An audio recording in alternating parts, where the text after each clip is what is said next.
Narcotics control bureau ने America से एक पार्सल के जरिए आए 2.7 किलो गांजे को दिल्ली से बरामद कर लिया है।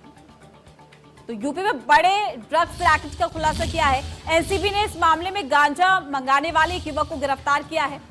तो यूपी में बड़े ड्रग्स रैकेट का खुलासा किया गया है और साथ ही आरोपी एक सीनियर आईआरएस अफसर का बेटा बताया जा रहा है। यानी कि बताया भी जा रहा है कि गांजा एक एयर कंप्रेशर के अंदर छिपा कर लाया गया था। आरोपी खुद इसका इस्तेमाल करता है और यही नहीं, अपने दोस्तों को भी ड्रग्स की आपूर्ति करता था। आरोपी ने पूछताछ में यह भी बताया कि वो नशीले पदार्थों के लिए पेमेंट के लिए वर्चुअल करेंसी बिटकॉइन का भी इस्तेमाल करता था। इस पूरे मामले का खुलासा तब हुआ जब एक सूचना के बाद 31 अगस्त को अमेरिका से एक पार्सल के जरिए 2.7 किलो गांजे की जो बट्स है उसको बरामद किया गया। यानी कि काफी लंबी जांच के बाद इस मामले में गांजा मंगाने वाले शख्स को 18 सितंबर को लखनऊ से गिरफ्तार कर लिया गया।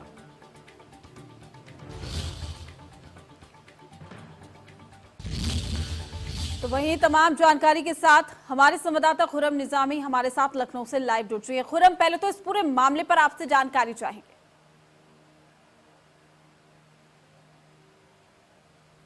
देखिए प्रीति, जो पूरा मामला बिल्कुल साफ है कि एक शख्स है जो कि सीनियर आईआरएस अधिकारी जो डिप्टी डायरेक्टर पद पर लखनऊ में तैनात हैं, उनके बेटे थे और वो ड्रग्स मंगाया करते थे अपने लिए, अपने दोस्तों के लिए। और उसके बाद एक सूचना मिलती है एनसीबी को, उसके बाद छापेमारी होती है, पकड़ में आता है, फिर उसका ट्रेल निकाला जाता है और फिर इसका नाम सामने आता है, जो चैतन्य गिडवानी नाम बताया जा रहा है उसका नाम सामने आता है। उसके बाद एनसीबी उसको लखनऊ से गिरफ्तार कर लेती है। इसको बिल्कुल गोपनीय रखा गया था। गोपनीय इस स्तर पर थी कि ना तो एनसीबी के दिल्ली लखनऊ यूनिट को मालूम था कि ऐसा कुछ हो रहा है, ऐसी कोई गिरफ्तारी हो रही है, ना ही लोकल पुलिस को बहुत ज्यादा मालूम था कि ऐसा कोई गिरफ्तारी हो रही है। तो ये बताता है कि बहुत गोपनीय तरीके रखा गया। कई वजह थे। एक तो ये था कि एक बड़े नेक्सस का भंडाफोड़ कर सकती है एनसीबी इसके जरिए, क्योंकि अगर वो इतना बड़ी मात्रा मंगाता है और हाई ग्रेड ड्रग्स मंगाता है तो जाहिर सी बात है वो कहाँ कौन कौन इस्तेमाल करता है। दूसरी बात ये कहेंगे कि ये एक तरीके से लखनऊ में ड्रग्स का जो इनटेक हो रहा है उसकी तरफ इंगित करता है कि किस लेवल पर इनटेक हो रहा है। ये तो एक शख्स पकड़ में आया है, लेकिन अगर और कितने भी ऐसे होंगे जो इनटेक करते होंगे, मंगाते होंगे।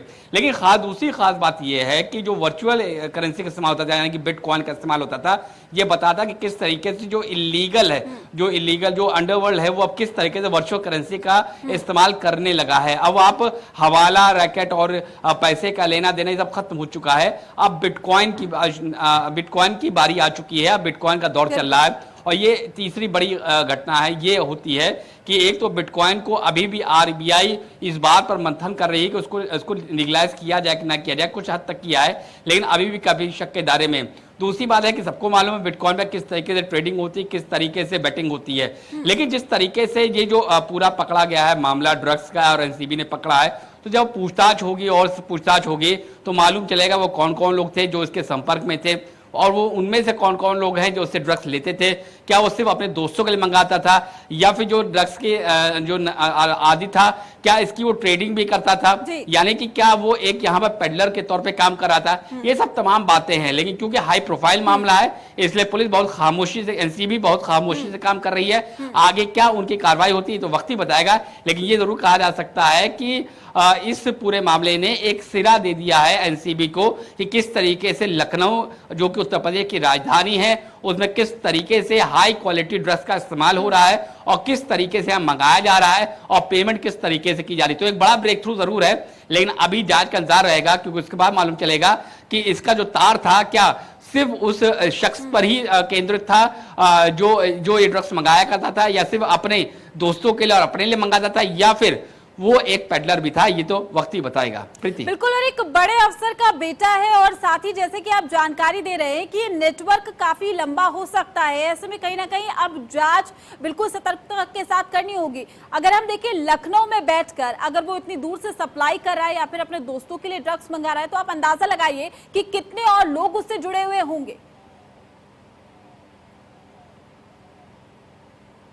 जी बिल्कुल, यही एक बात है जो एनसीबी मालूम करना चाह रही है। पहली बात तो ये करें कि क्या ये खुद के इस्तेमाल के लिए मंगा रही है और क्या वो खुद के इस्तेमाल अपने दोस्तों के इस्तेमाल मंगा रही है। देखिए तब एक अलग सी बात हो जाती है। अगर कोई अपने एक ग्रुप पर्टिकुलर ग्रुप के इस्तेमाल के लिए उसके इनटेक के लिए मंगा रही है, तब बात दूसरी हो जाती है। लेकिन अगर वो आगे बढ़ रहा है, और ये तरीका होता है जो बाहर के जो ड्रग्स माफिया होते हैं, वो ये तरीका ही उनका काम करने का होता है। वो पहले एक शख्स को लत लगाते हैं, उसके बाद उसके ग्रुप को अपने शिकंजे में लेते हैं, उसके बाद उसको पेडलर के तौर पर इन्वॉल्व कर लेते हैं, इंट्रोड्यूस कर देते हैं। तो क्या ये पेडलर बन चुका था या पेडलर बनने की तरफ था, या फिर अब वो सिर्फ अपने लिए इस्तेमाल करता था? लेकिन जिस तरीके से सोशल मीडिया का इस्तेमाल इस पर हुआ है और जिस तरीके से वर्चुअल करेंसी का इस्तेमाल हुआ, ये साफ बताता है कि किस तरीके से सोशल मीडिया और वर्चुअल करेंसी एक बड़ा चैलेंज पोज कर रही है हमारी जांच एजेंसीज को, क्योंकि ये तो ड्रग्स का मामला है। क्या ऐसे कुछ और भी मामले हो सकते हैं जो देश के खिलाफ काम कर रहे हो? क्योंकि अगर इस तरीके से वर्चुअल करेंसी का इस्तेमाल गलत कामों के लिए हो रहा है, बिल्कुल तो बिल्कुल जाहिर सी और बात एनसीबी है, के लिए भी ये बड़ी एक चुनौती है बड़ा कि इस नेटवर्क का जल्द से जल्द जो खुलासा है वो हो सके इस पूरे मामले को लेकर। शुक्रिया आपका।